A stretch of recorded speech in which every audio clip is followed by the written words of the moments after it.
لله رب العالمين والصلاة والسلام على سيد المرسلين وعلى آله وأصحابه وأزواجه وذرياته وأهل بيته أجمعين بارك وسلم تسليما كثيرا كثيرا أما بعد فأعوذ بالله من الشيطان الرجيم بسم الله الرحمن الرحيم لو أنزلنا هذا القرآن على جبل لرأيته خاشعا متصدعا من خشية الله وتلك الأمثال نضربها للناس لعلهم يتفكرون وقال النبي صلى الله عليه وسلم خيركم من تعلم القرآن وعلمه وقال النبي صلى الله عليه وسلم من يرد الله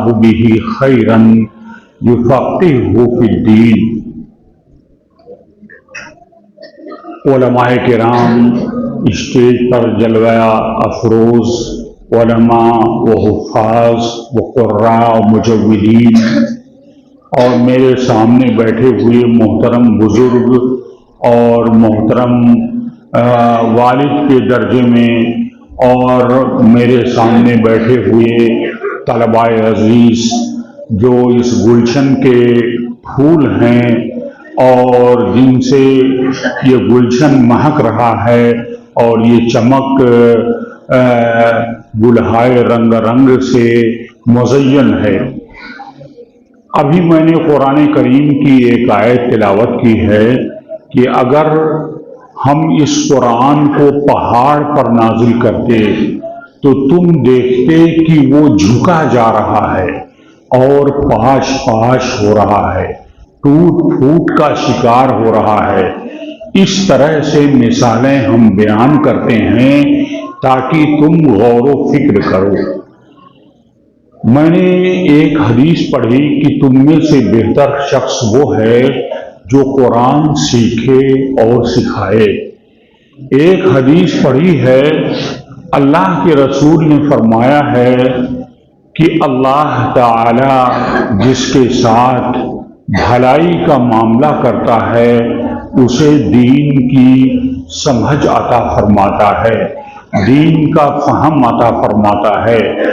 میں ان 3 بچوں کو، ان کے ساتھ ان کے اور ساتھیوں کو جو اس قافلے میں رواں دواں ہیں، ان سب کو مبارکباد پیش کرتا ہوں۔ ان کے والدین کو، ان کے گارجین کو، ان کے سرپرستوں کو میں مبارکباد پیش کرتا ہوں کہ وہ بڑے سعید ہیں، بڑے نیک بخت ہیں کہ انہوں نے اپنے نونہالوں کے لیے قرآن کی تعلیم کو، دین کی تعلیم کو منتخب کیا اور چنا۔ عزیزو، ابھی 1 ہفتہ پہلے شیروانی نگر میں محترم قاری فاروق صاحب کے مدرسے میں حاضری ہوئی تھی اور وہاں بھی یہی منظر دیکھا تھا، اور آج اس مدرسے میں صفت الابرار میں ہمارے قاری نثار صاحب مدد ظلہ العالی، ان کا ادارہ دیکھ کر کے، ان کی محنت دیکھ کر کے، ان کی کاوش دیکھ کر کے، ان کے اساتذہ کی جد و جہد کو دیکھ کر کے میں ان کو سلام کرتا ہوں اور دل سے خراج عقیدت پیش کرتا ہوں کہ وہ ملت کے ان نونہالوں کو ان کے دل و دماغ میں قرآن کو رچا رہے ہیں، قرآن کو بسا رہے ہیں۔ ابھی 9 سال کے بچے نے حفظ کی تکمیل کی ہے، اپنے سینے میں قرآن کو اس نے رچایا بسایا ہے۔ میرے بھائیوں، یہ قرآن کا معجزہ ہے، یہ قرآن کا معجزہ ہے۔ دنیا کا کوئی مذہب، دنیا کا کوئی فلسفہ، دنیا کی کوئی تاریخ، مذہب کی کوئی تاریخ اس کی مثال پیش نہیں کر سکتی کہ جس کتاب کے وہ حاملین ہیں، اول تو وہ کتابیں محرف ہیں اور اس کے اندر تغیر و تبدل ہوا ہے،